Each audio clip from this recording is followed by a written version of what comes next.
Good morning, everyone. My name is Emer Murnahan, and I am delighted to open day 2 of the 2021 WISE Annual Conference. Welcome back to those of you who attended last week, and if today is your first time to join us, you are most welcome. Our mantra for this year's WISE Conference is inclusive growth, transformative action, and driving sustainability.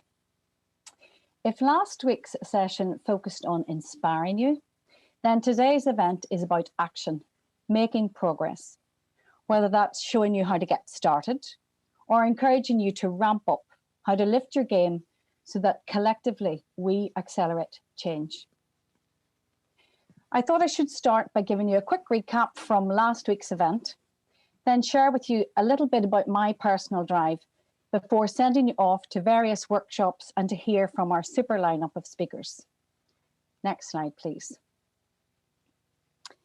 Last Tuesday, the conference opened to a thought-provoking keynote from Baroness Brown, who set the scene for our conference before handing the baton over to Kay Hussein, our wonderful new Chief Executive at WISE. I'm going to repeat one of Kay's opening quotations about the importance of diversity, particularly gender diversity, equality, and our collective ability to deliver the sustainability agenda. The UN has said that what we do in the next 8 to 10 years will determine the quality of life for the next 100 years. This is as much about sustaining ourselves as it is about sustaining the planet, and we all have a part to play.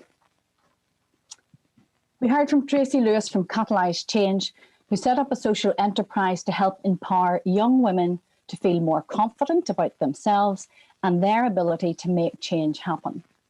SDG 4, 5 and 13. Penny Endersby, the Chief Executive from the Met Office, introduced us to some pioneering and inspirational climate scientists, female of course, even reminding us of the significant part that Margaret Thatcher played. SDG 3, 4, 5, 13 and 17. We had a roundup from Ruth Blanco from the WISE team, who echoed our ambition to make gender balance in STEM a reality. SDG 4, 5 and 8. And reminded us of the hashtag Choose to Challenge for yesterday's International Women's Day. We heard from Lilla Thompson, Louise Parry, and Lola Ray Vicario, an incredible trio who linked water, energy, and climate action with the 400,000 green jobs required to deliver net zero by 2050. SDG 4, 5, 6, 7, and 13. Our final inspirational speaker last week was Fakara Jones, who shared changing the culture of Surfachem business to one that is more dynamic, diverse, inclusive, collaborative, and sustainable. SDG 4, 5, 8, and 12. Bax made my heart soar when she introduced her slide on the UN Sustainable Development Goals, but more on that later. So let me tell you a little bit about me. Next slide, please. I grew up in Belfast during the Troubles in Northern Ireland, thankfully a time that is consigned to history. My mother, a teacher, insisted I study science despite my protests. I wanted to learn how to cook and bake. She won, and so I studied science and maths A level and had not a notion of what to do next. SDG 4, 5 and 16. Like all 7th year students, I attended careers events and open days at banks, colleges and universities. My wanderings took me to the civil engineering department at the Queen's University of Belfast. In particular, I visited the hydraulics lab in the basement. And from the moment of walking through those doors, I have been mesmerised, intrigued and energised by the work of civil engineers. So what was in that lab? In this lab was a huge hydraulic wave tank, similar to the one in the slide. It was set up to simulate wave action, and the team of young researchers, and one of them was female, were developing early prototypes of wave energy converters. Wow, this blew my mind. Water and energy, and all this happening just a few miles from my home. I was hooked, I enrolled, and I loved studying civil engineering. SDG 4, 5, and 7. Next slide, please. Something else that you might not know about civil engineers is that we save more lives than doctors. Almost 90% of global public health is due to the provision of clean drinking water and sanitation services. So the civil engineers among you will already know this. Doctors and medicine are, of course, critical. We have increased respect for our medical colleagues, particularly over the past 12 months. They will make us well again, but we have to be alive first. SDG 4 and 6. Next slide, please. So water keeps us alive. In fact, often reinforced in the aftermath of earthquakes and natural disasters, people appear to survive for weeks on just water alone. At this stage, I'm going to declare my hand and introduce you to my favourite Sustainable Development Goal, SDG 6, the aim of which is to ensure access to water and sanitation for all by 2030. Surely not an unreasonable request. Next slide, please. But there's something else about this safe, clean drinking water that flows from our taps. It has a significant carbon footprint. There's a huge amount of energy used to abstract fresh water, to clean it to a safe drinking water standard, and then distribute it to all our taps. And in fact, I was shocked to learn that Northern Ireland Water is the biggest consumer of power and electricity in Northern Ireland. Food for thought. So when we use water, we use electricity. And similarly, when we waste water, we waste electricity. So let's just flip that. If we are not wasteful with water and use just enough, then we will not only save water, which is precious, but we will reduce the associated energy cost and carbon footprint. SDG 6, 7, 12, and 13. So that's a win for people, win for the economy, and a win for the planet. I'm going to quickly scroll on. You might be aware that 2018 was the 200th anniversary of the Institution of Civil Engineers. Next slide, please. Probably the showcase event of ICE 200 was the Global Engineering Congress hosted by the ICE in London in October 2018. I was very fortunate to attend. Engineers from all over the world gathered to discuss and share what they were going to do to help deliver the UN Sustainable Development Goals. And just in case you don't know, and apologise, I don't mean to patronise, the UN Sustainable Development Goals are the blueprint to achieve a better and more sustainable future for all. There are 17 agreed goals or outcomes. They are indeed interdependent and interconnected. They are predicated on the vision that no one gets left behind. They are about finding a balance between sustaining ourselves and sustaining the planet. They are time-bound. The UK, as one of 193 countries, adopted the goals in 2015 and agreed to achieve these goals by 2030, now just 9 years away. I've said it before and I'm saying it again. We each have a part to play. Next slide, please. At the GEC, I met a Nigerian woman called Valeria Agarba. She is a past president of the Nigerian Society of Engineers and chair of Women in Engineering. She is committed to the education of Nigerian women through the WASH programme. WASH stands for Water, Sanitation and Hygiene, because it is recognised that low sanitation affects women and children the worst. Valerie told us that the most difficult part of the education programme is when the Nigerian mother realises that in her attempt to nourish and feed her child, that she is responsible for making them ill, perhaps even causing their death, because she now knows the water may not be safe, but yet her children are thirsty. SDG 1, 2, 3, 4, 5, 6, 10, and 16. I left the Congress feeling challenged about what we collectively have to do and energised to play my part.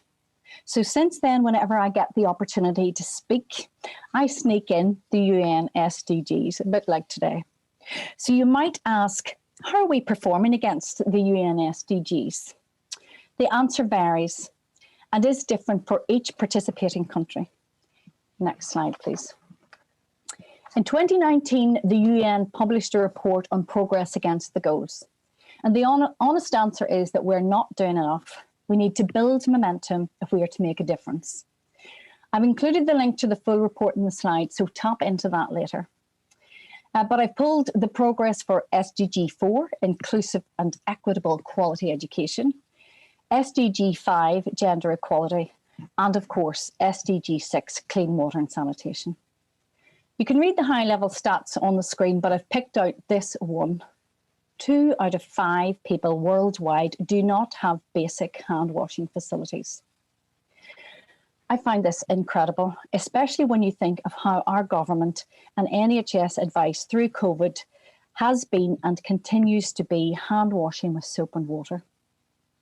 Next slide, please. In my own organisation, I've been able to influence our approach to a more responsible, sustainable business. We have formally adopted 8 of the goals which relate most directly to the Graham business. These are shown on the screen. If you head to our website, you'll see our current outcomes mapped to these goals. Next slide, please. So whilst prior to 2018, I wouldn't have much of an appreciation of the UN SDGs. Since then, I try to relate most of the work I do either directly or indirectly to the Sustainable Development Goals, because these resonate with what I fundamentally believe to be the business of civil engineers and the positive impact that we have on society. And because I believe that we each need to take responsibility for accelerating the change that we want to see. Being a change maker is not easy and is definitely the path less travelled. From our event last week and later today, you will learn and hear from lots of different change makers. I like this quote from Nelson Mandela, because in truth, the journey starts within ourselves. And my final slide, please. As STEM women and men, our contributions are fundamental to health, wealth, and social value of our economies. But we are also instrumental in ensuring the sustainability of this shared planet. We must be inclusive, we must be innovative and transformative, and together we will drive sustainability. If we are truly wise, then we need to accept this challenge as our shared responsibility. So enough for me, let's get started. Time to roll up your sleeves, because I believe now that you're jumping straight into workshops. I'm pleased to introduce speakers Susie Firkin and Alistair Henderson. Susie is Principal Associate at WISE and is running the Finding a Mentor workshop. And Alistair is Global Director of HR Business Partnering at Royal BAM Group and will be speaking about building allyship during his workshop. I understand to choose your workshops, you select the one you wish to attend by clicking on the agenda below. And I hope that makes sense to you. Thanks for listening. Enjoy the conference.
Hi everyone, and thank you so much for engaging in those workshops. It looked fantastic.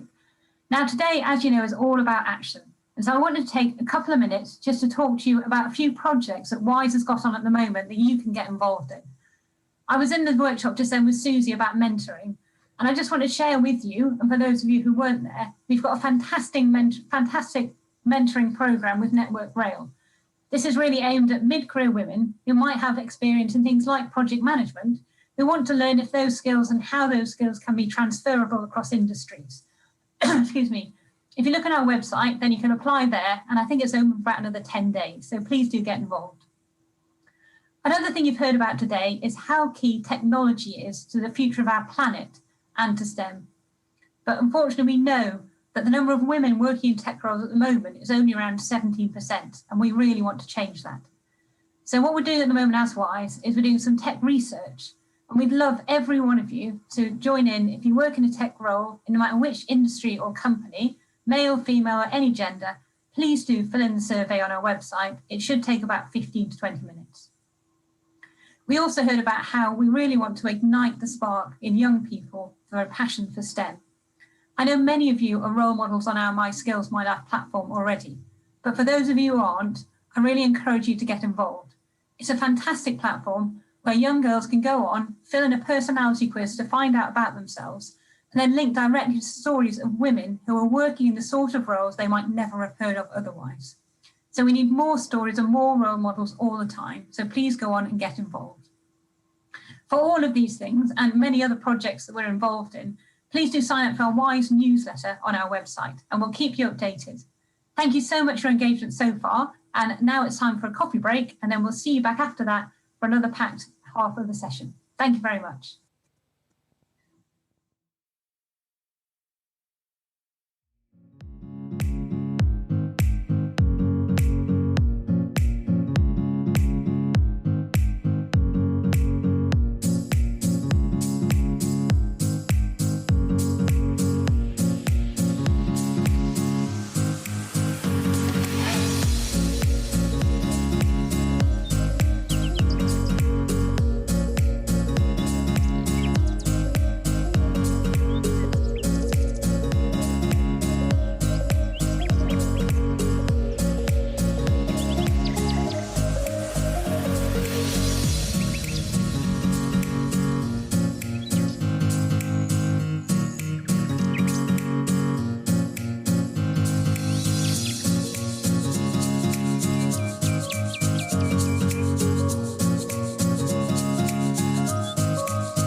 Welcome, everyone. Good afternoon, and welcome to the Mind the Eco Gap session by the WISE Young Professionals Board. Welcome today. We're happy to have you join us from your various organizations today to join in our discussion. Today, we would love for you to interact with us. So please make sure to use the chat function and to send your questions through as we go along. So the WISE Young Professionals Board are part of WISE, and we will be covering a session based on eco-gender gap and the impact that it has to women in senior leadership roles and on sustainability and innovation. So who is driving the sustainability gap and who is falling through the gap? How can we provide career progression to ensure women reach senior leadership roles and to have an influence and drive sustainability in our companies? So the agenda for today, a quick breakthrough of that. The agenda today will go through the introduction. We'll talk about the conference team, and I'll pass them to some of my colleagues on the team who've been working with me on today to go through the rest. And we have our panel discussion. We have some members of various organizations join us on the panel discussion today to share their views and opinions on our topic for the day. This will then lead on to some question time for everybody to send us their questions. So for the conference team today, we have myself. My name is Halimatu Abibakar. I'm a support engineer. I work for Collins Aerospace. We have Catherine Malcolm, who's on the team. She's a graduate engineer working for AstraZeneca.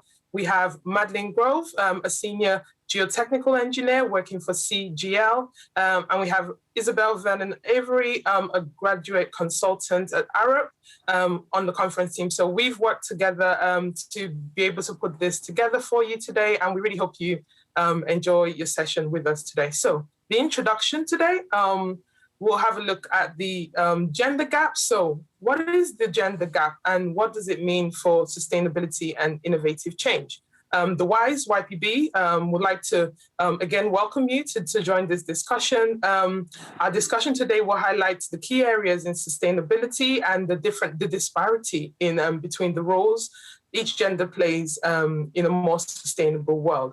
One important question we want you to think about as we go today is who is driving sustainability and who is falling through the gap.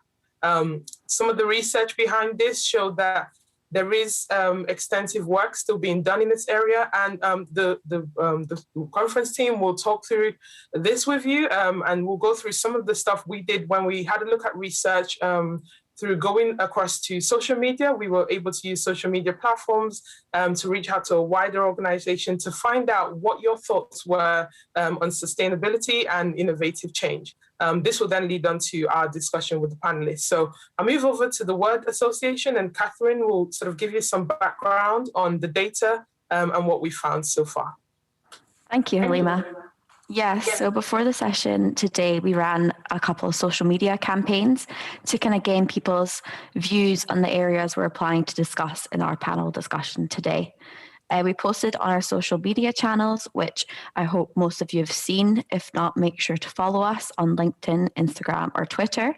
The two questions we put out in social media were: what words do you associate with sustainable, and what qualities do you think are needed for innovation or to be innovative? So the results we found, there was for words associated with sustainable, as you can see, the most frequent one we received was innovative, alongside responsible, longevity, environmental, and recycle, and the others listed on the graph, which is interesting. And the link between sustainable and innovative is going to be discussed more in our panel discussion following. So it's great that the audience almost before the event picked up on that link. And again, you can see the qualities people thought that were needed for innovation were open-mindedness, good listener, creativity, and diversity, which is, again, the link between the three, diversity, sustainability, and innovation, will be explored in our panel discussion. So I'll pass over to Maddie now, who will be introducing the panelists, and she'll be chairing the panel discussion today. Thanks both. So hi, I'm Maddie. Now I'll introduce you to our panel who we've got up on the slides. We're very pleased to be joined for this discussion by three members of our WISE Young Professionals Board. We've got Alexandra Lawson, who works at Shell Energy UK, focusing on the security of the gas supply for the UK. We have Rachel Lord. Rachel is a lecturer in sports and exercise physiology at Cardiff Metropolitan University. And our final WISE Young Professional Board panellist is Josiah O'Brien. Josiah is a graduate physicist at AWE, where he works as an experimental radiation detection scientist.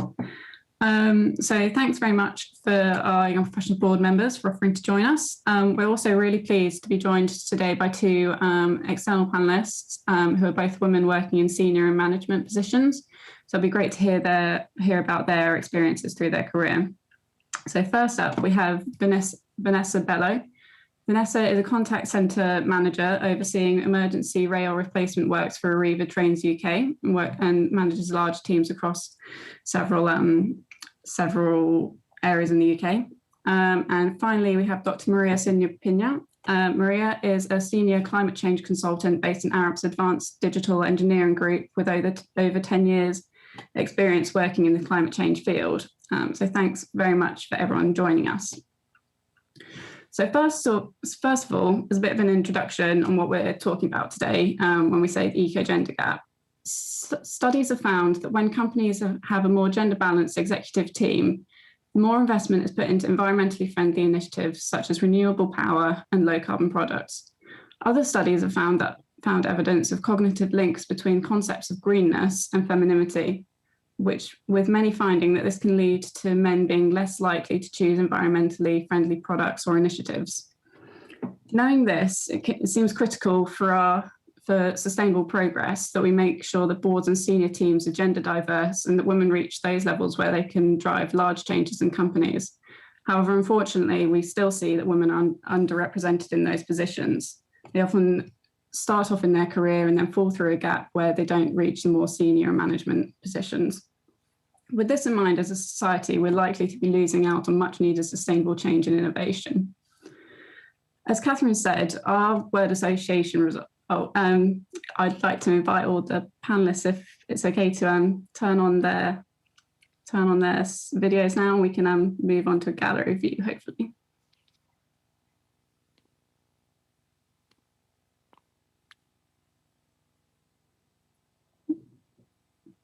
Okay. So yeah, our word association showed respondents recognise the need for diversity in innovation and sustainability. Maria, from your experience working in climate change, it'd be great to hear about how diversity supports sustainability and also why it's critical to have diverse voices in sustainable and innovative decision making. Yes, thanks, Maddie. And thank you very much for having me in the panel today. So on the first question that you just posed here, I might answer the second part first, if that's okay, which I think touch on why is diversity so critical to reach sustainable outcomes. And to that, I think diversity and inclusion is actually part of what we would consider sustainability. So we can't pretend or call sustainable outcomes something that does not take into account diversity and inclusion and equality and justice. And that's become really apparent in the work we're doing on climate change and the challenges we're having with climate justice and how climate change will affect different sectors of the population differently. So diversity and inclusion should be part of what we define as sustainability. And then to the first part of your question, how does diversity support sustainability? I think that links very well to the words that you showed 5 minutes ago on the world map. So diversity links with more diverse opinions, more diverse experience, different points of views, and having all that knowledge and all that richness help us reach innovation, which is very much needed for sustainability. So we need to just think beyond status quo and business as usual. We need to innovate to reach more sustainable outcomes, and having a diverse team working on that, providing different opinions coming from different backgrounds and having different experiences is key to reach that outcome. Yeah, absolutely. Josiah, it'd be really good to get your point of view on that question as well about how diversity drives sustainability. Yeah, sure. Thanks, Wendy. Well, yeah, I think it sort of drives the acceptance of such a wide variety of issues. It's something that's needed everywhere, as I'm sure everyone here would agree. Particularly, yeah, in my own sort of experience of working in rather homogenous workplaces, they can be dominated, particularly in the STEM sector, by men who tend to be more often than not white, who tend to be sort of in the later stages of their career. And I think when you've got sort of very homogenous things like that, you can create sort of almost an unconscious kind of echo chamber, really. And I know that can sort of have a lot of issues for different topics. And I think one of them really is sustainability, because you mentioned that that study earlier. And I think certainly from some of the men I've spoken to at work, this kind of idea of caring and nurturing for the planet can be seen as quite effeminate, I think, and almost kind of maternal, really. And so it can really turn off people who kind of hold that view to being sort of proactive and actively participating in sustainability. I think, well, I'd like to think it's sort of becoming less of an issue as we move away from sort of as a society, those kind of rigid gender roles. But that's probably maybe another discussion. But yeah, I think, you know, having a really wide variety of people in the workplace with differing viewpoints who are kind of raising different topics and challenging things that other people might not even thought of was an issue, you know, really kind of creates a positive and affirming workplace, and really helps kind of everyone get on board and really accelerate the kind of the thinking and as well as the action that's being taken in those workplaces. Yeah, great, totally agree. So in terms of who sort of through our experiences we've seen driving sustainable changes and sustainable initiatives in your organisations, Alex, who in sort of through your career, who have you seen pushing those changes in your organisation?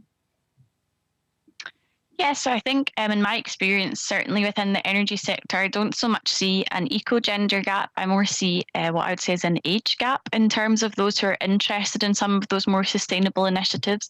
I think this is privy to a number of things. Part of that is that the younger generation are could be said to be more savvy on social media and see a lot more of the campaigning and things that goes on that is trying to educate those who are younger about what we're doing from a climate change and sustainability point of view. But certainly at work, there's one network in particular called the Future Energy Lines, which I'm a part of, and across that I would say the gender split is 50-50, but we do typically see more of the younger workforce, say those under 35, are more interested in a lot of the content that we put out with regards to whether it's how we, for example, lobby, how we lobby to make policy changes, how do we look at across the energy sector different ways that we can bring in renewables or new research. So yeah, in my experience, it's not so much a gender gap, but more of an age gap.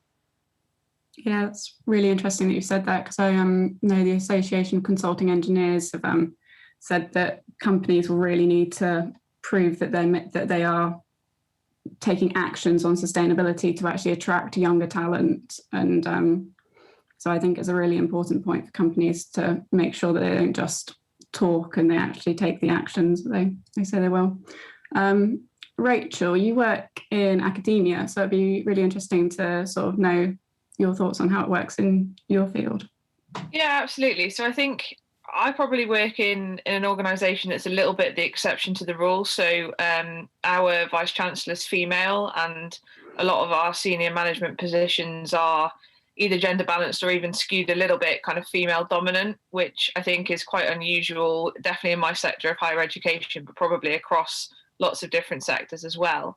And they're obviously the people that kind of drive the sustainability agenda and policies that our university adopts. So I think I'm quite lucky to work in that environment where there are a lot of people who are quite vocal about sustainability and making our higher education institution more sustainable. We've got a number of policies that have been created over the last kind of 5 years or so that I think are making real change to our sustainability agenda. So things like where we source our food for on campus and so on, we've made real kind of changes to try and support local businesses and therefore also reduce the impact in terms of logistically getting our supplies and stuff. But I do think that there is still that kind of perception that it is the female position to change these things, as in the sustainability agenda, falls for women to do something about. And I think that narrative still probably comes through in some of the other conversations that I'm involved in through other different discussions that I have. So I think, I think we're kind of leading the change in some ways, but there's probably, a way to go in terms of the culture change across the whole university and the sector at large. I don't think we're any different to other higher education institutions in that kind of position. And I know that mirrors some of the discussion like Josiah's highlighted and Maria's highlighted as well. So yeah, I think it's an interesting perspective, but some of the common issues still kind of hold true, unfortunately. Yeah, interesting. Maria, given you've got over 10 years experience in climate change, would you say that you've ever noticed a sort of eco-gender gap or that sort of difference in who's taking up the lead? Yeah, I think it's changed through time, but I think it's still very much there. I would say in Arrow, where I'm currently at, sustainability is driven by both a top-down and a bottom-up. So you have very passionate and motivated leaders, which I think is quite balanced there in terms of women and men in the sustainability, driving the sustainability agenda. But also from the bottom-up, you have lots of early careers, people very motivated on sustainability and climate change who are not demanding or requesting, but really pushing hard to do more on sustainability and climate change. But I do think it's changed through the years, and it seems that this eco-gender gap is maybe closing, and it's a bit less female-dominated, and it's, I guess, the perception that it's a career for women is changing, and we have more men really getting on board on this, especially on climate change. Yeah, well, it's definitely positive to hear. Moving on in our conversation, obviously sort of from the studies and from the conversation, it's clear that we need gender diverse sort of senior teams. Vanessa, what, in your opinion, what are ways that companies can provide career support to help prevent sort of women falling through the gaps and help them reach senior and management positions? Thank you very much, Maddie. To be honest, I think the first thing that we have to realise and we have to point out is the fact that when you have large organisations, people tend to fall through the cracks very quickly. They tend to get lost. And a company where I work, for example, quite large, have a lot of initiatives available that people actually don't know that they have available. So they send weekly bulletins, they send all sorts, and people don't tend to read them and see what's available to them. What I think is very important for these companies to do is start to have these conversations, particularly with employees who have the aim to get into leadership positions, and have coaching sessions with them to try to understand exactly where they want to go to and how they can help them get there. So this includes getting them memberships with different organizational bodies depending on the industry that they're in. So for example, the IChemE, so the Institute of Chemical Engineers, you've got the IET, the Institute for Engineering and Technology, you've got IOS, the Institute for Occupational Health and Safety. So there's different ways that they can, ensure that their employees are not left behind, because sometimes you might want to further yourself in your career, and you might want to climb the ladder and ensure that, your voice is heard and you get into the chosen role that you want, but you just don't feel like you've got the option available. So I think it's the responsibility of the company to ensure that, especially their young leaders who want to climb that career ladder quite quickly, it's their responsibility to ask the questions, to create forums where they feel like they can be heard, and they can put their thoughts across and say, do you know what, I believe I can be an MD in 10 years time overseeing sustainability, and have mentors in place to say, you know what, you're currently doing this role, and you are, in the history of the company, the youngest managing director overseeing diversity and sustainability in the workplace. How did you get there? What kind of training would I require if I wanted to be in your position in the next 10 years? And then help that person follow on their career, and through mentorship, from senior leadership, the senior leadership team of the company, they can help their employees get to that position. Yeah, sounds like brilliant advice. Definitely good sort of being in the early stages of my career, and sort of things like that will definitely help me to progress. Rachel, what would you have any sort of further thoughts on career support? Yeah, I think just picking up on Vanessa's point of mentoring, I think that's really kind of key in terms of, like, personally, when you think about planning your career, it's really important to have role models and mentors and advocates for you in your career moving forward. And I think from an academia perspective, I'm really lucky in that we've got lots of initiatives to try and support females, particularly to progress through their career. So we have particular mentoring programs that will have, guest speakers who are both male and female, but it's really important, I think, to see success stories of females who've taken a career break to either have children or look after elderly relatives, but, for a number of reasons, to then come back into the organisation and then progress, because often I think there's a real stalling of someone's career at that point. And I think it's really important that the infrastructure is in place to help people after those points, continue on the trajectory they were on beforehand. Obviously, taking time off is absolutely it's a big issue. A lot of people are going to want to do that, particularly if women want to have children. And I think it's about supporting the infrastructure for them to return and be able to progress. And I think that's twofold. I think that's women who've done it successfully telling younger people how they've done it and what worked for them and what didn't work for them, because learning from the things that didn't work is equally important as strategies that do work. But it's also male advocates and allies supporting women to be able to stay involved in whatever capacity they want to stay involved while they're on their career break, or helping their research to continue if they're part of a research team. I think there's some really good examples I could highlight personally in my organisation, but I think that more widely across different businesses and across different sectors is fundamentally key to women eventually making their way to the boardroom or to a CEO position or to a leadership position. So yeah, I think that would be my kind of stance. Yeah, I think that's a really important point about sort of getting after career breaks. And there was a paper from the Women's Engineering Society about the real barriers that many women have, and anyone who's taken a career break getting back and sort of going through the recruitment process. So important for companies to sort of, like you said, take steps to help people back in. Alex, I'd like to come back to you if that's all right. Just to, as a young woman sort of in your early career, to see about whether you sort of think you have a roadmap and how your career support is helping you to sort of plan for moving to senior and management positions. Yeah, so one of the particular mentors that I have within the business always says to me, you have to think not just the next job ahead, but think 3 to 5 jobs ahead. And that's something that I have really struggled with initially when I first started. I feel like whenever you get into a new job, people always say, what's next, or what are you going to do next? But actually sometimes thinking maybe 5 to 10 years down the line and working your way back as to what those gaps are and how you're going to fill them can be a great way of doing it.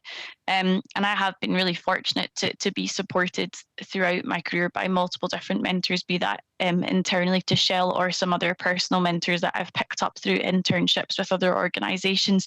But I think picking up on what Vanessa said, I completely agree that people often don't know what's on offer to them. And actually, the way I found out about a lot of the additional things that are on offer is through words of mouth and listening to people's stories. And I think people are way more likely to tune into like a lunch and learn and hear about somebody's story and pick up on something than they are to maybe read an email with a news bulletin. So I think, yeah, also following on from what Rachel said, it's about people sharing their stories and sharing the success. And that's certainly been how I've picked up a lot of the advice that I've had, is through word of mouth and people helping me by putting me in touch with somebody they know rather than something I've just read online. Yeah, brilliant. Would anyone else have any other points that they'd sort of like to raise on the discussion? We might move over to questions soon, but just if anyone had any closing ideas to raise. Yeah, Maddie, thank you. I was just going to say that even having people in certain positions can motivate, someone to even aspire to that position. I'll give a brief example. I remember when I initially joined my company, it was very male dominated when you got to the senior leadership team for the whole of the UK. And I remember a year later, we had 2 female managing directors come in to oversee our European division.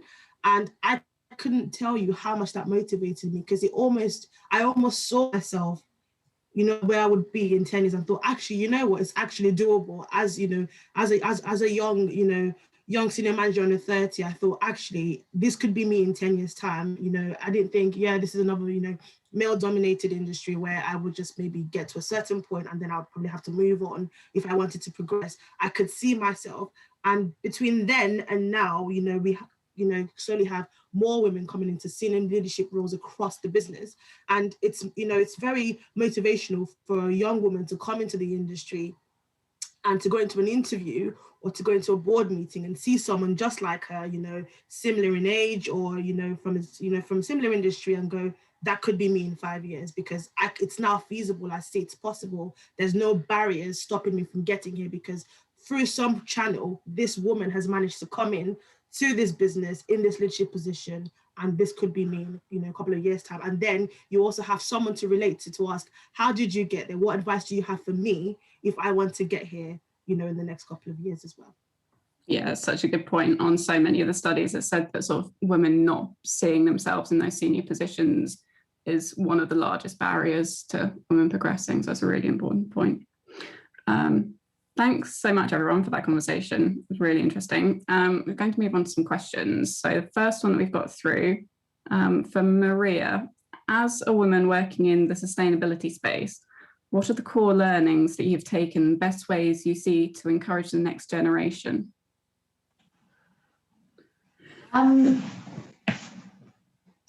I think the next generation is motivated and encouraged, really.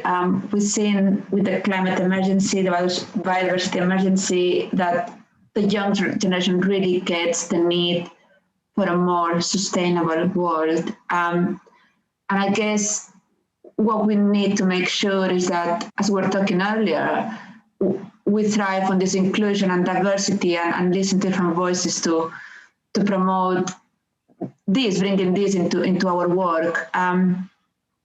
So I guess they are motivated. I think what's needed is just give them the space to speak and listen to everyone. And that, again, draws back to the point on diversity.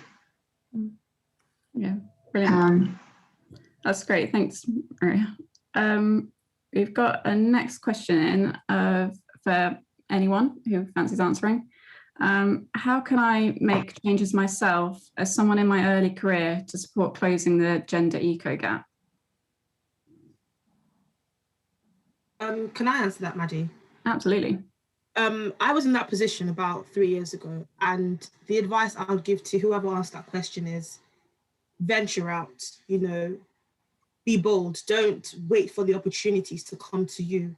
Reach out. I think that, you know, we've got so many different communication channels where you can reach out to people you've never even met, you know, in similar industries. We've got LinkedIn. And I think that, you know, if you're young in your career, you should be very active on LinkedIn. You can connect to people all over the world, across different careers, across different countries, who you could, you know, liaise with and try to gain guidance from, because they can give you advice. They've been there. They've, you know, they were once young managers, they were once young graduates, and they can understand and they can help you. But if you wait for the opportunities to come to you, they just might never come. And even with the company where you work, you know, there's so many things available, and, you know, ask your managers if they, you know, if they have contacts in the company that they think might be beneficial, because you might have a line manager that's not exactly equipped to train you, to give you the necessary information that you might want to, you know, to venture out in your career. But they might know someone, actually, you know what, you know, we currently work in operations, but you seem to be geared towards health and safety. I know somebody actually who I could connect you with, who can help you further, who can, you know, tell you what, you know, boards that, you know, they currently signed up with or enrolled in, you know, any courses that they're doing currently to get whatever certification. But you need to reach out to them. You need to make the conscious decision and be intentional about your progress, because it's your progress. And in the next couple of years, you want to be able to say, these are the steps that you made, you know, that, you know, got you to where you are. Yeah, brilliant. Thank you. Another question for sort of any of the panelists. How important do you think it is for leadership roles to be available for the incoming workforce to develop personally and professionally, and to shape discussions?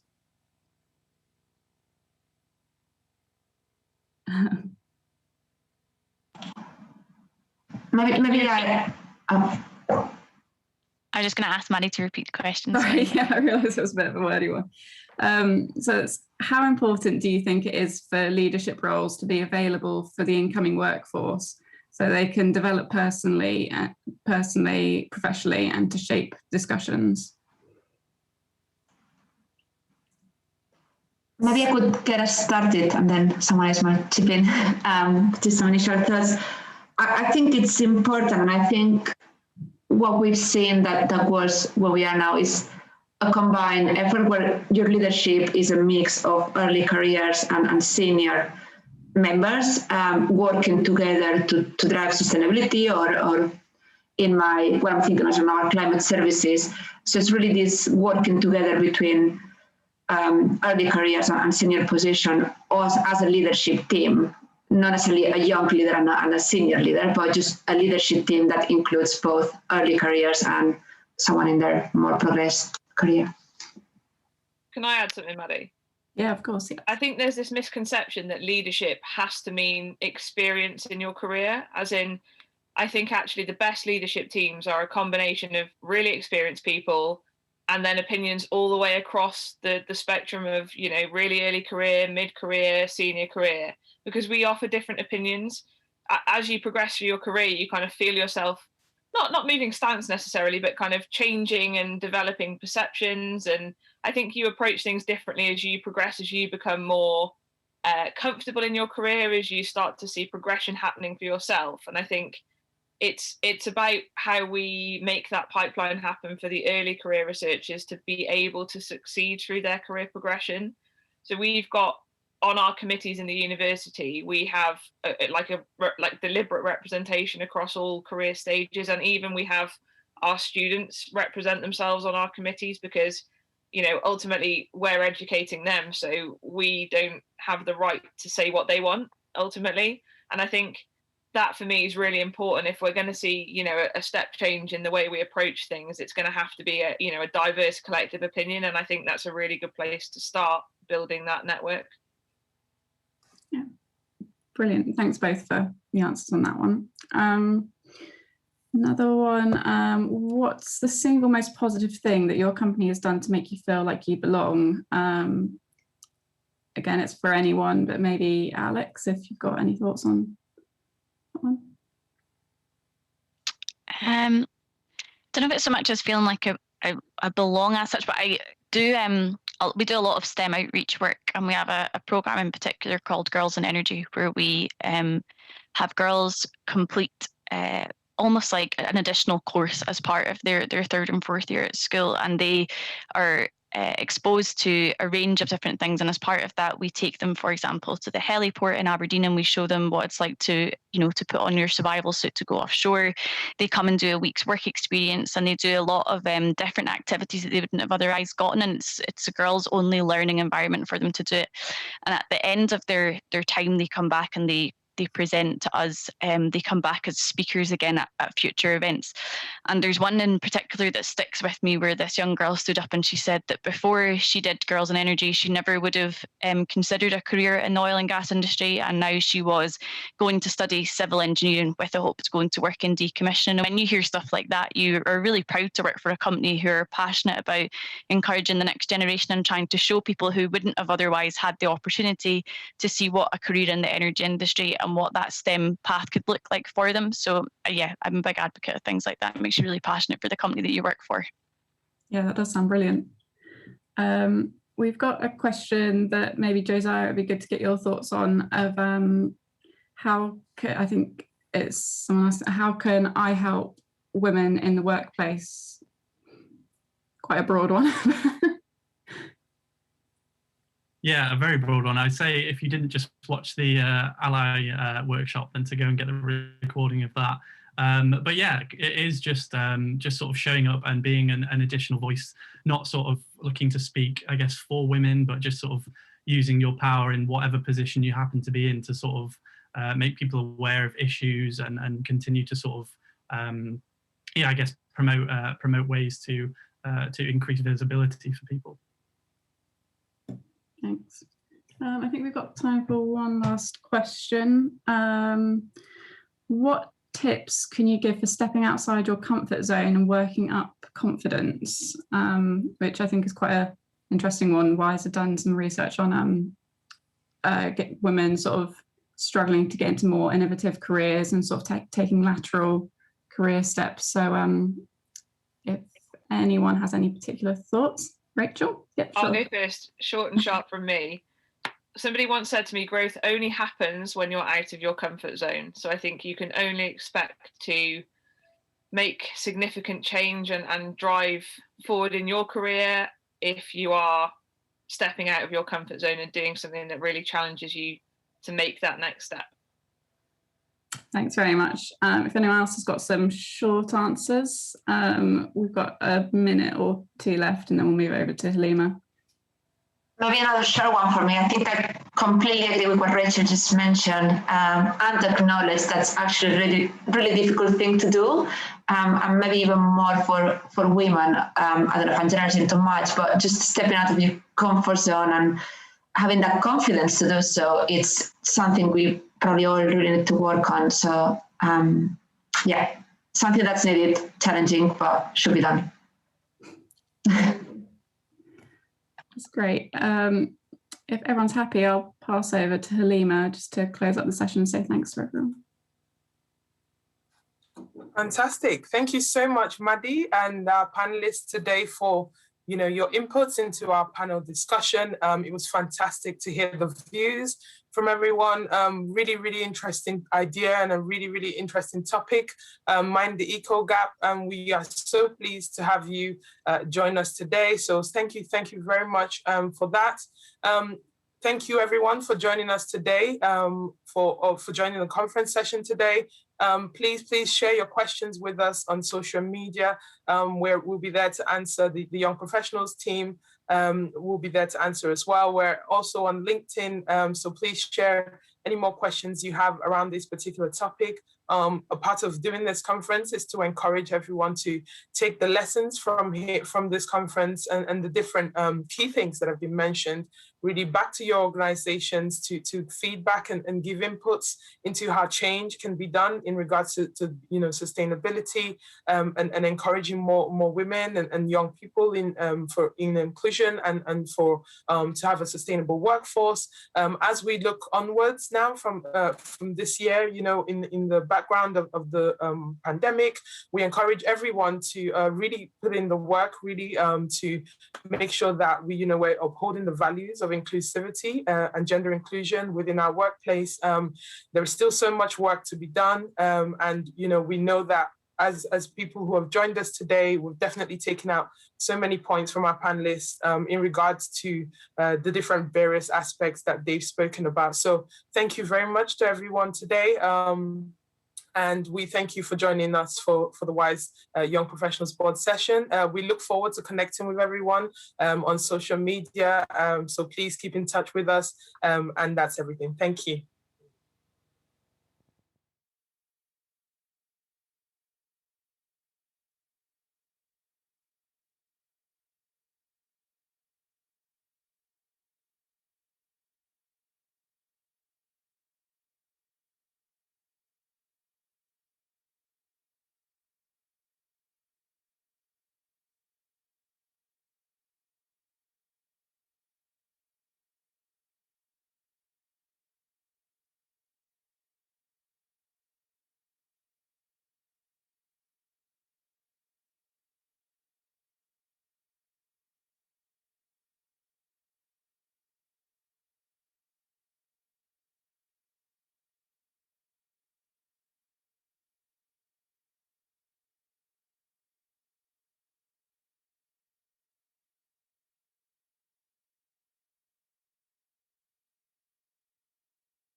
I'll unmute myself. Welcome everybody today to this WISE conference panel session, the final session of this conference, where we're focusing in on careers in sustainability and particularly focused on how we can create the most diverse, innovative and effective profession that can tackle the climate change emergency. Gender equality is one of the key sustainable development goals for the United Nations, and social equity is one of the 3 pillars of sustainability. These goals are underpinned by diversity, inclusion, and equality. They are the foundations upon which we can create and nurture a sustainable working ecosystem where everybody thrives, and the very best work is done through drawing together a plurality of views and experience. Our panel discussion today will dive into how we can create a sustainability profession that is innovative, that's diverse, and that is effective. And I'm joined today by a panel of experts that I'm very excited to introduce you to. I'll introduce everybody individually and then introduce myself. So I'll start with Rachel Rothman.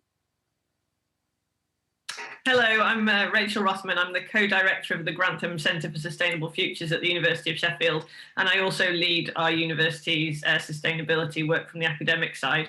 I'm a chemical engineer by training, and my research looks at systems analysis to see how we can analyse and develop more sustainable processes and clean energy systems. So we have current projects looking at how we can redefine single-use plastic, maybe through a reuse system, and also looking to do CO2 utilisation. And Serena asked us all to say what sustainability means to us. So for me as a chemical engineer, sustainability is finding a balance between environmental, economic and social factors. And finding that balance in the middle can be quite tricky. And it's about providing for everyone on our planet now without compromising the needs for our future generations. And on a personal level, for me, it's about thinking all of the time, is there something I could do differently that would make it better for our planet and for all of its inhabitants? Fantastic. Myrtle, can I ask you to introduce yourself and tell us what sustainability means to you? All right, thank you. So my name is Myrtle Dawes. I'm the director at the OGTC. Our mission there is around transitioning oil and gas to net zero and making sure that we have an affordable North Sea, leading to affordable energy, both for domestic customers and business. I'm also a chemical engineer by training, and I've spent actually most of my career either working in HSE or running projects and decommissioning. So been really exciting time. So for me, similar actually in terms of sustainability. For me, it's about plant, profit and people, the things that are spoken about every day. It's about making sure when it comes to these 3 things, we don't have single issue management. It's about making sure we mitigate the risks across all of these. And lastly, it's about the balancing of the tangible and intangible elements, which is quite difficult, but quite essential to make sure that across the piece, we're sustainable going forward. Thank you. Vania, can I ask that you introduce yourself and tell us what does sustainability mean to you? Thank you, and good afternoon to everyone. My name is Vania De Stefani. As you can hear from my accent, I'm Italian. I'm from Venice, so sustainability and climate change is definitely a top priority for me and for my city. I spent 20 years in the energy sectors, and I worked on many operation sites for an international oil company, for BP, as Vice President Operations, and I managed drillings and a number of complex infrastructure in the UK and overseas.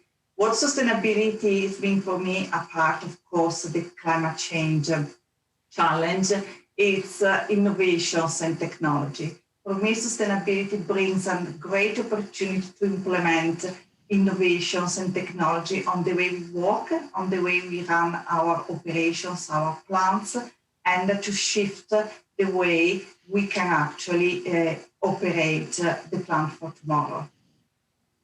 Thanks, Vanya. And finally, Ian, can I ask you to introduce yourself and tell us what sustainability means to you? Thanks, Serena. Yeah, good afternoon, everyone. I'm Ian Wilkinson. I work for Siemens Energy. I'm in the energy transition team. We're looking at how we can make the transition to a sustainable energy system, so decarbonize our energy systems. I've got a particular focus on chemical energy vectors, including hydrogen, and the role that can play in our energy systems of the future, and help achieve our net zero goals. And that for me is what sustainability really means. It means achieving net zero across the energy system. It means doing the big stuff too, I guess. As so much about sustainability is expressed often in terms of abstinence and efficiency, I guess, sort of doing less or doing more with less. I think it's really important to realize that to achieve net zero, we need to do the big stuff too. There are, energy fundamentally is a good thing. Your quality of life really depends on having access to affordable, abundant energy. It makes a massive difference. And we're still going to want to heat our homes and to travel and to make stuff and to eat stuff. And if we're going to have a net zero energy system, then we need to decarbonize them too. So that's what it means to me.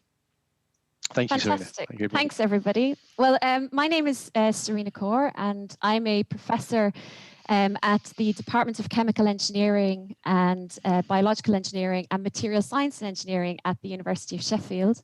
And I lead the Energy Storage Research Laboratory there. So my work is really involved in developing new materials that power the next generation of energy storage devices, in particular batteries.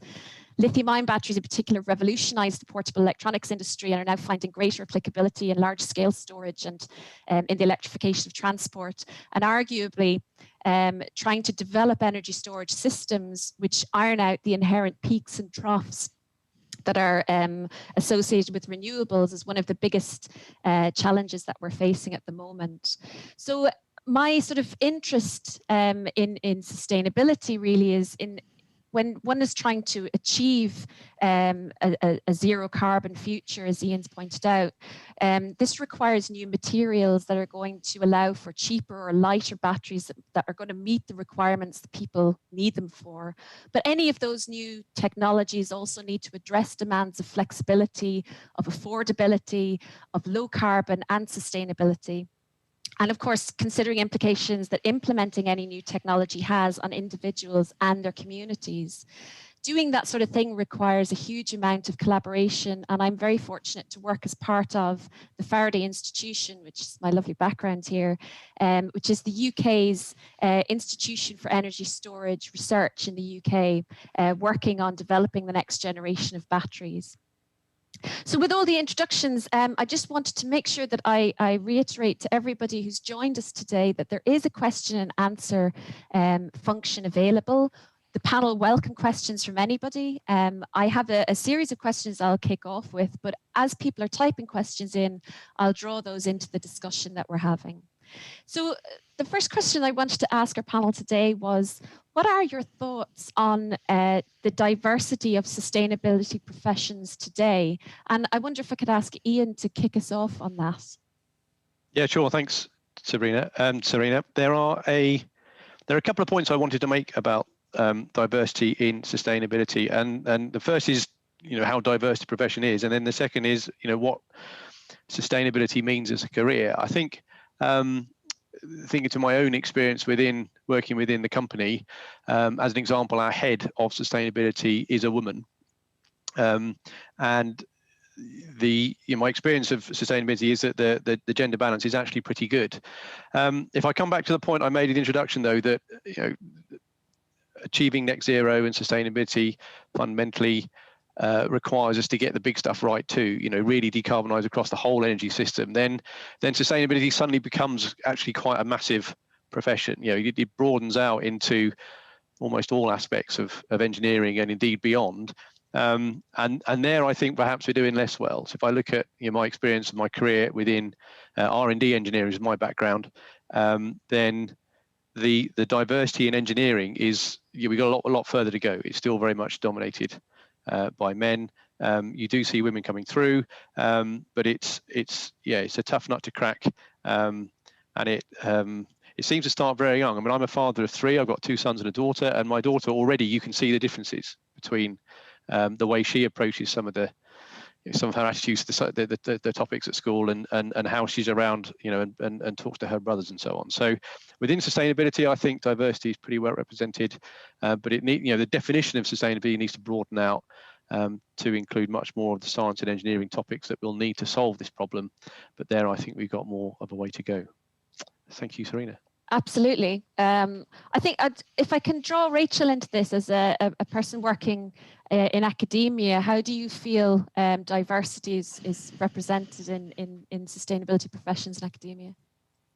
I think what Ian said is absolutely right, that sustainability is so broad, and I think it's really important we remember that it's so broad and it is truly interdisciplinary, and you need engineers working with scientists, working with social scientists, working with psychologists.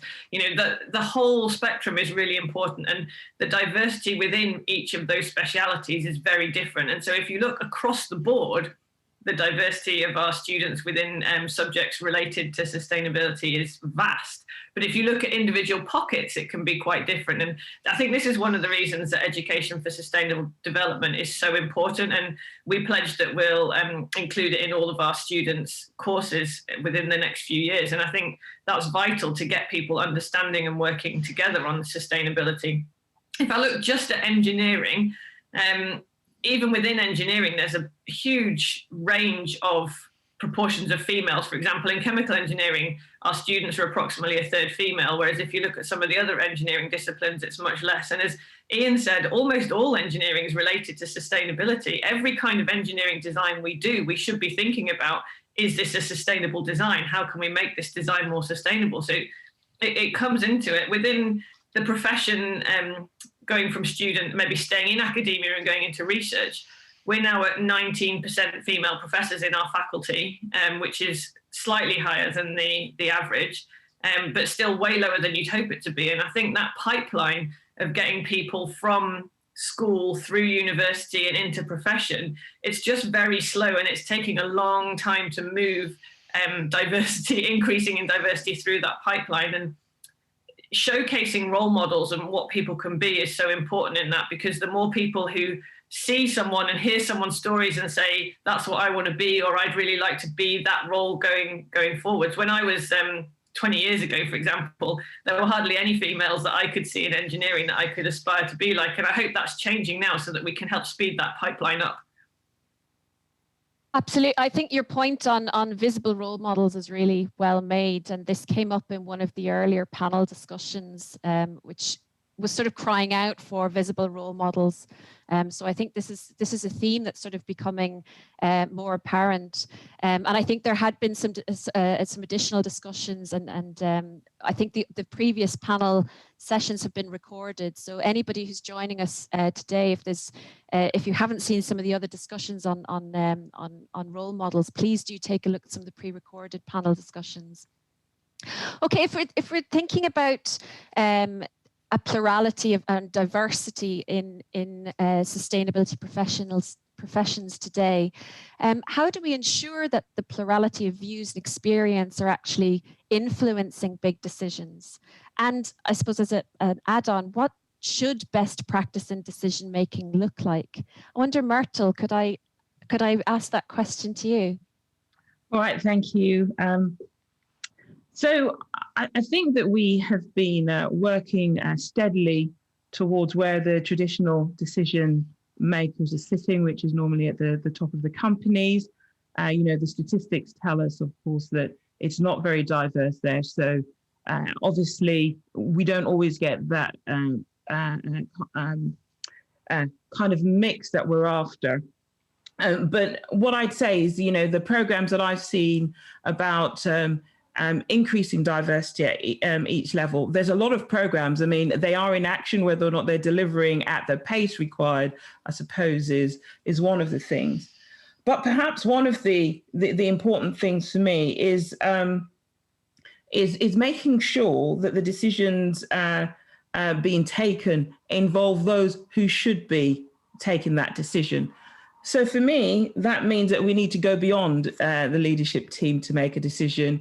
We need to have people who are protagonists and antagonists around the table from time to time. They do not need to be on the leadership team. And I worked for a mining company once who used to encourage someone to adopt a role as an antagonist in a meeting, just to make sure that the decisions that were being made were rather more robust, challenge the engineering, challenge the science, challenge the assumptions. So I think that's important. But, I was lucky enough to be at a session with an organization the other.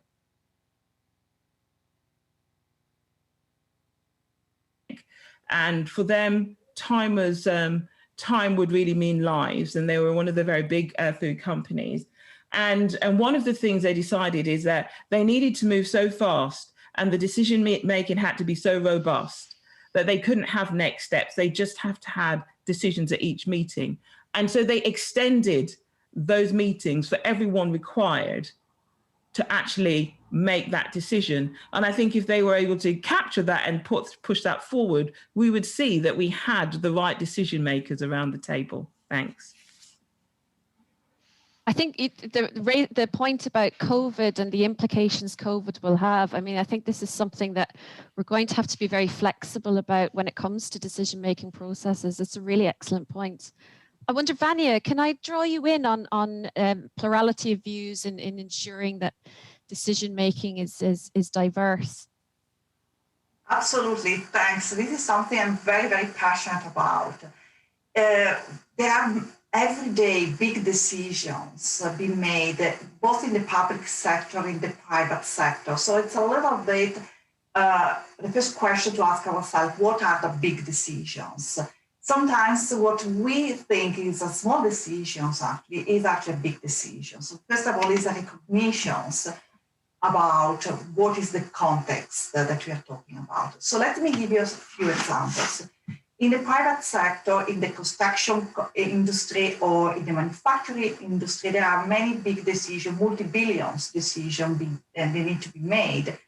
And there is a rigorous governance in place whereby there are executive decisions need to be taking place without taking anything out of what Myrtle just explained, but there are some very large budget decisions and consideration and stakeholder engagement need to be made.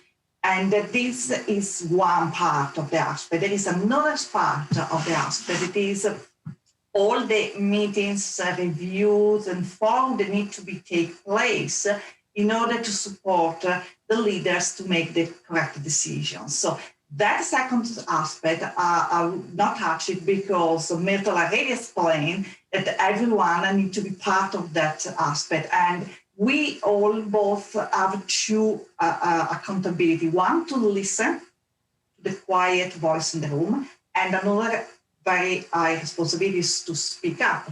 And it's every one of us has this too. But then I leave the discussions about the other aspects, which is the executive, the decision made by the executive. What is important in that particular poll, there is a fair representation. So it's not only about gender, but it's about diversity of thought. And what is important to achieve that diversity is that there is representations in that. And how we achieve this representation is to make sure through a career of individuals, there are enough development and support to allow the leaders to mature into a non-biased decisions-making process. And as well, people mature their expertise to become leader of tomorrow, so that everyone on a meritocratic basis has the opportunity to become a leader, so that then the executive team, the leadership teams is more diverse and not single represented by one gender or by one ethnicities and so on. That leads us really well into the next question, actually, that I had for the panel, which is to do with leadership. And how do we make sure that, we talked about best practice for decision making, but how do we make sure that the there's practices in place to capture diversity at those senior levels. I wonder, Vanya, would you like to expand on that a little bit more? Absolutely. This is very important. One of the core aspects, it is very important to expand the diversity of thought and representations and leaders, is making sure so that everyone has a fair opportunity to progress in these roles. I just speak about experience. I'm an engineer as a background. I was a chemical engineer, and I was very good as a chemical engineer. So tendency is to put a little bit people in the box. So you're very good in doing that, and you continue to do that, and so on. But actually, I was fortunate enough to find a good leader that spot I was very good in operational background, and he put me on a drilling role. So I was supervising a drilling rigs and then supervising on offshore platforms. And that gave me the opportunity to explore other things, which is great. So one important aspect that I see a monumental shift in the past 10 years probably is giving people different opportunity. I like to quote some data from the previous sessions that I just attended about the opportunity that people have to join different projects. In the past, for example, women have less opportunity to participate in some projects, but now they have more opportunity and to participate to operational roles, to take on different kind of roles and so on. And this actually help a lot. So the first aspect is giving opportunity. Second aspect is having a robust capability forum, or capability, forum is the best word, where actually these competencies of people are discussed. And these are the two pillars for me to create a more diverse kind of leadership in the future. Ian, I wonder if I could draw you into this on capturing diversity at senior levels. Your views on this. I wonder if there's any programs or actions that you've seen or you've experienced that might help to increase. This is a question from our panel attendees in our session, to increase the number of women in sustainability. Yeah, sure. Well, again, talking from experience, I mean, I'd like to agree with what Vanya was just saying, actually. It's almost the conscious biases that are the problem, aren't they? Where people you're not given that opportunity in the first place to get in there. And I guess the thing that I've seen companies I work in try and do is to embed the processes and the practices into particularly into recruitment. So Siemens Energy, for example, has undertaken to have open jobs or jobs advertised. They guarantee a balanced interview panel. They've got targets for 50% diversity for new hires. This is things I've seen that can help to begin there. I guess my own view is they're still bearing fruit. It's a step in the right direction. Is it sufficient? Yeah, time will tell, I guess. If I look at the makeup of our management board, for example, it's 25% female. Now the board is 4 people, so there's it's low statistics at this. One person change will make a big difference, but one of those 4 is a woman. So I think the practices are coming through. We're still waiting for them to bear fruit, but I think we're still at a situation where it does need that positive action. Thank you. Thank you very much. I think the next question, this is sort of drawing in from our attendees as well. Are women staying in these professions when we do have a seniority? And sort of, I suppose, what's the environment like, and are we making sure that we're capturing when we have these fantastic women joining in senior positions? Do we keep them there? Rachel, I wonder, can I ask you that question? I think that when we get women in senior positions, they stay there. We just don't get enough there in the first place. And I think our challenge is getting that pipeline so that we have lots of people kind of queuing up, waiting to take those positions. And then it's not a surprise when a woman gets that senior position that there's just more people available in the pool. And if you'd said to me 20 years ago, what do you want to do? I probably couldn't have told you at all. If you'd said, oh, you'll be leading sustainability at a university, co-directing a centre looking at sustainable research, I would have been, oh yeah, that sounds pretty cool. I think I'd quite like that. But I could never have come up with that was what I wanted to do. I didn't know that was something that existed at the time. And actually, when I got into academia, I lived in Sweden for a year after my undergraduate, worked as an orienteering teacher, and I loved it. But my brain got bored and I missed the engineering. And so then I came back to do a PhD in chemical engineering, and I went into academia because of the flexibility. I was an elite athlete at the time, and I wanted to be able to go on training camps and fit the different aspects of my life around each other. And to me, academia was something that enabled that flexibility. And I wasn't aware of that flexibility in industry in the same way. And now I've got 2 young boys who are almost 4 and 6, and now I value that flexibility because it means I can spend time with my family and I can choose my hours of work to some extent around that. So I don't work early evening and I come back and work later. That's my personal choice. It works for me. And I think that flexibility has been key. And a lot of roles do have flexibility, but there's not a lot of awareness of the flexibility. And actually, in some places, there's a culture of not making use of that flexibility because it's seen that if you do take the flexibility, that's in some way a bad thing. And I think that's a culture we really need to shift to make taking advantage of flexibility a positive thing. And the pandemic has shown us that to some extent. Everybody's working in different ways. There's a lot more online like this now. We are all being more flexibility, and coming out of this and moving forward, it'll be a challenge as to how we keep the positive aspects of that flexibility. I think that's a really, really important point. I think, you know, we all had to react, regardless of what career we're in. We had to react very quickly to a global pandemic that forced us to rethink what our working life looked like. And I think in some instances things worked really well.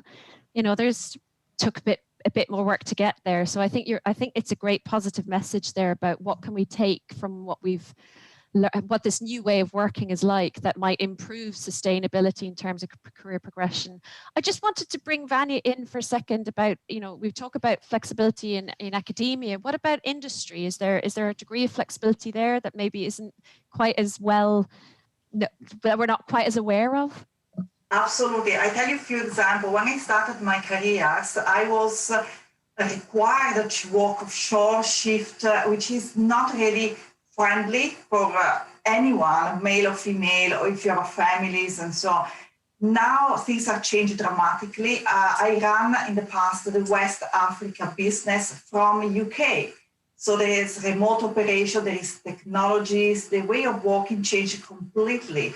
And there are digital twins that allowed to mirror the reality on offshore environment or a plant from your home. So that's allowed people to learn much more around engineering, whereby in the past was allowed to travel, schedule, be away from the family, be away from the home. Now we managed during the pandemics to run the energy sector remotely without many interruptions. So a lot of progress, and as well a lot of flexibilities. Different companies reacted as well, giving the opportunities to employees to work from home. Oil and gas companies in the newspapers stipulated and says that they will give 50% times, 60% time going forward will be spent at home, so people could work from home, and only 40%, 2 days a week, will go into the office, which is a great story. I think this sort of borrowing from a question that's come in from one of our attendees about how do we ensure that diversity is sustained and sustainable, and how that influences the culture. So, you know, saying a little bit about, you know, the fact that we have people staying in careers of influence, and whether or not our profession is either flexible enough, or whether the culture is there and is strong enough that the information around flexibility is known. My own personal experience, I guess, it would be around flexibility in terms of parental leave and being able to, you know, have a young family, and that my husband could take part parental leave and I could take my parental leave, and we were able to balance that. We're both academics, but there is a broader question around any kind of shared responsibility or any personal responsibility for caring. I wonder, Myrtle, could I draw you in on that and the culture around information? Yeah, all right, thank you. Yeah, so, you know, I started my career 30 years ago, and I suppose I've had 3 experiences which for me were very different in terms of flexibility. By the way, all of them positive. So I think the first thing I'll say on flexibility is, because I've been here for 30 years, I also know that I'm also part of the culture. So I do speak up because we make the change for others. But, you know, the first time I went on, I wanted to have leave. I was actually a contractor and working on a mega project, which I was going to Canada. And there wasn't a policy. You either had to be like a married family going or single, but they didn't have anything for single unmarried women. And I remember going to say, well, if I'm going, I really need a policy. And actually, it was a bit of a tussle with HR on this. And then they said, well, what would you find suitable? And I actually said what I found suitable, which then became their policy. They did have to tussle somewhat to get that. But the second time I was now working actually for VHP, it was really enjoyed my time there. And actually, it was very easy on my second child because they were very generous, extensive maternity leave, and a reward when you came back. And so what they did is they actually encouraged them to come back because it just cost them so much to retrain up their staff that they saw this as a bonus. And then I think, you know, now I'm in the process of gaining guardianship of a little boy who will live with me. And there is no policy for this. I went to my CEO and said, well, I'm going to need some parental leave. And I just said that. I didn't actually ask. I said, I'm going to need some. And she said, well, go and have a look at the policy, Myrtle, and come back and see what's necessary. So I think there is flexibility. I think sometimes you do need to tussle for it. And that may be appropriate because unless you test the boundaries of what people need, how does any one department know everything that fits our lives? So I think on one hand, I think it is for the companies to have a flexible approach and culture, but I think there's something on us as well to push the boundaries from time to time, to test that and to make sure that it's flexibility for all, because what may be suitable for one person may not fit with another. Thank you so much, Myrtle. That's a fantastic answer. Ian, I wonder if you'd like to contribute something to the flexibility question.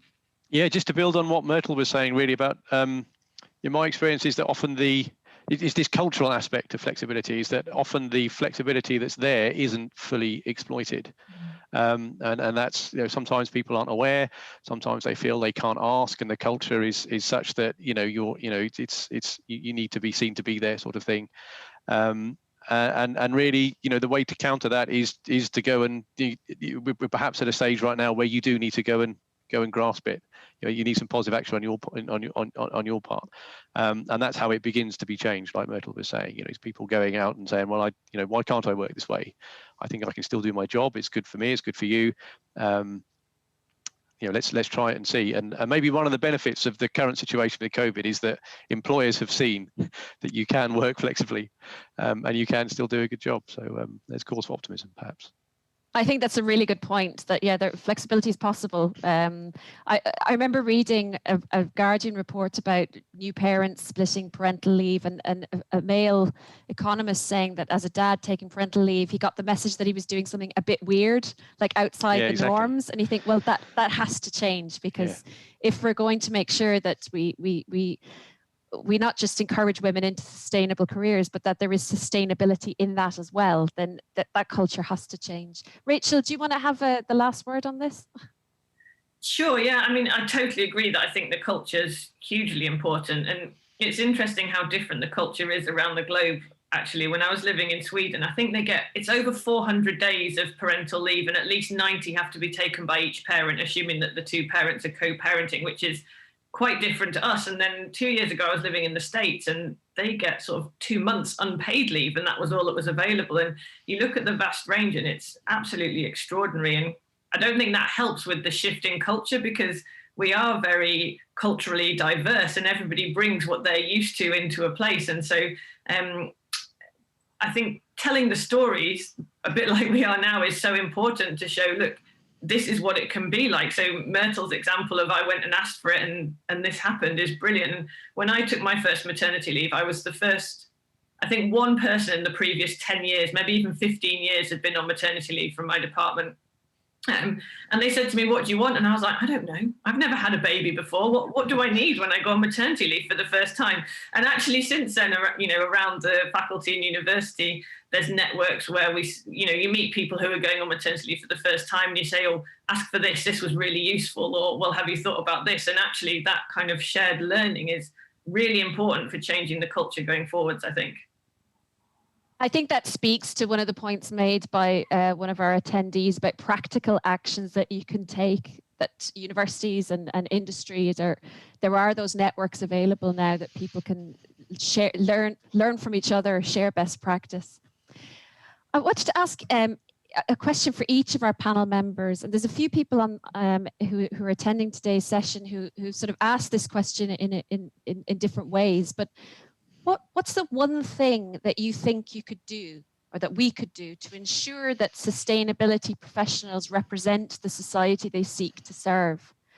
I wonder, Vanya, could I ask you that question first? I'll go around and give everybody a chance to speak to this one. Thanks, Serena. Thanks for letting me go first. It's a very good question. So you put the eyes on accountabilities, actually. How can we change? How can we lead a change? For me, it's about learning or build back better.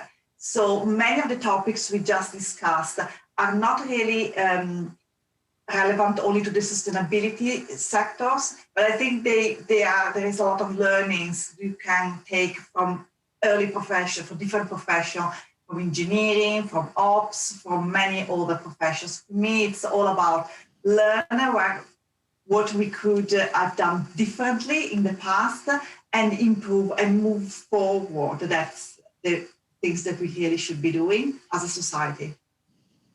Fantastic. Myrtle, could I ask you the same question? Yes, I think what I would say is we just need to not pigeonhole ourselves or the profession in terms of what we do, what we look like, how we speak, how we turn up. I think that's important because I think sustainability does change over time, and indeed I think the prominence of some of the careers and the skills and the need for them change over time. So don't pigeonhole yourself. Always think it's good to have a broad background which allows you to participate. Rachel, would you like to add to that? I think one thing is role models and telling our stories. No two people are the same, but the more stories you can see, you think, oh, I like that bit about what they're doing, or I like the way they did that. And the more people's stories you hear and see, the more bits you can piece together to see that as being your future as a way of working in sustainability. And something I meant to mention before on the flexibility is, I think one of the things that discourages people is not understanding how they will either be penalized or be rewarded for making use of flexibility. And there's a bit of a myth that if I work flexibly or take leave, parental leave, whatever, that their career will be disadvantaged for it. And the more people who can tell their stories that show they weren't disadvantaged by taking flexibility and in fact, maybe that it was better for their career because they took advantage of these options, that's what will really change the profession going forwards. I totally agree with you, Rachel. I speak every year at International Women's Day events, and one of the things I always bring up is the fact that taking advantage of for my own personal experience was, having a family did not disadvantage me at all in having a successful career. And coming back to work after having my first baby, actually that was my first promotion just on coming back from maternity leave. And I did not work during maternity leave. This was recognition for work already done. So I think leave is there for a good reason. It was hard fought for and hard won. And I think that it absolutely helped shape my career. Ian, can I bring you in on that question about sustainability professionals representing the society they seek to serve? Yeah, sure. I would say be an ally. I think there was a session this morning, wasn't there, on allyship. Call out the stereotypes when you see them, support and sponsor the people that are coming through, and try and do it every day. It's got to become routine, hasn't it? That's how you make it. That's how you make the change. Yeah, I think calling out unacceptable practices and demanding more from people in senior positions who have the ability to influence change and policy. Yeah, exactly. Okay, I think we've 5 minutes left in our session, and I'd like to end it with a question from one of our attendees about what personally motivates you to work in sustainability. So can I go through each of our panel members and just ask you, what excites you about your career? Myrtle, could I start with you? Yeah, I'm just delighted to still be using my skills after all this time, but really having worked 30 years in oil and gas, to be part of delivering net zero is just fantastic. So it gives me a lot of fulfillment. Thank you. Wonderful. Rachel, could I ask you what excites you about your career? I think knowing that what I'm doing can make a difference, and that applies in several ways. One, because I'm helping educate and train a new generation of engineers and hopefully inspiring them to embrace diversity and sustainability. But also knowing that the research I'm doing can make a difference. And as with Myrtle, a lot of what I'm doing is looking at how we can move to net zero. So knowing that you can make a difference for the planet is a real motivation for me. Fantastic. Vanya, can I ask you what excites you about your career? It is about the opportunity to develop people and communities, working with communities. I worked in Asia and in Africa, and for me, the opportunity to make people happier and working in a different environment and grow their riches and increase bringing energies and water supplies to households and so on is a fantastic opportunity for me. Fantastic. Ian, what excites you about your career? Very simple. Sustainability can change the world, and it has to. That's short and sweet, but powerful. Yeah, I think I'm sort of with broadly with everybody here. I love the fact that what I'm doing may have some benefit to the world long after I'm gone, and that really is very motivating. I think one of the most exciting things about being an academic is being a teacher and having the opportunity to be around students, to teach people what I know so that they can go off and do something much bigger and better than I'll do, and sharing that knowledge and sort of passing things on. I love that about my career. So it's been I wouldn't do anything else. And it sounds like we're all on the same page there. We love the jobs that we're doing. I think we have a couple of minutes left, and I'd love to take just one last question from our attendees. Let me just bring this in from a training perspective. How important was it for your professional development to achieve your current position and to be able to speak in sustainability and STEM panels? How important was it that you had a mentor that was able to challenge you as well as motivate you? Is there anybody who'd like to speak to the importance of having a mentor that allowed them to sort of get to where they wanted to be? Rachel, you've your hands up. Yeah, because I think it's not just about having a mentor, it's about having lots of mentors and being inspired by lots of different people. And if I look through my whole career to date, there are quite a few people, either formally or informally, who I could say they were a mentor and they really inspired me to do something different or take something forward. So it could be someone who gave you some praise about a proposal or grant idea I was thinking of that then helped me drive it forward, or somebody who I looked up to and could see I really like the way they speak in public or chaired that session. And I think it's lots of different people. I wouldn't like to say it was a mentor. I think you have to take the most of all the people you can to learn along the way. Is there anyone else who'd like to speak to mentors or mentoring, maybe their own experience in mentoring? I think I could certainly speak to what Rachel's just said about having mentors at different stages of my career and being able to sort of ask them the questions that perhaps I needed help with. So I think we've sort of reached the end of our panel discussion. I just wanted to take a moment to thank everybody, Ian, Vanya, Rachel, Myrtle, for spending this time with us today.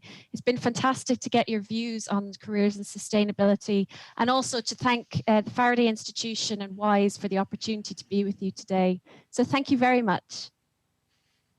Thank you all. Thanks.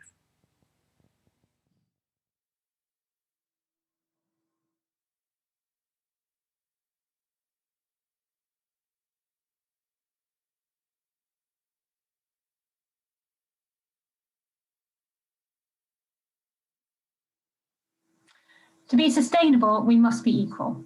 That's how we open our conference on day 1, and that's how we close it at the end of day 2. Over these 2 days, we've been really focused on inspiring action and driving change. And we've heard from organisations and individuals at every stage in their career and at every stage in their diversity inclusion journey as well. As we said at the start, with International Women's Day yesterday, the theme was Choose to Challenge. And as Ema said at the start of our conference today, we are all change makers and we all make a difference. But I know that for WISE, and for many of you as well, we don't just choose to challenge one day on International Women's Day, or even 2 days on International Men's Day as well. We choose to challenge every day. We want to inspire you and also support you wherever you are on your diversity inclusion journey. We have programs, training, and a great network of organisations to share best practice to help you through that journey. But now I'd like to wrap up with really just a huge thank you to everyone who made this conference possible. A huge thank you to our Network Rail, our partner in the conference, and to our sponsors, the Faraday Institution and Balsamiq. As well, a massive thank you to all our speakers and our workshop hosts and panelists. I really appreciate that speaking into the void of Zoom is very different from playing off the buzz that we normally get from our conferences in person. So a really warm thank you to you. But really especially thank you to every single person who's logged in, listened and engaged with our conference. You're the people who make this really come to life, and we thank all of you. We'll follow up with some emails for you, and there'll be recordings of the sessions as well, so you can watch those again. Again, thank you so much and goodbye.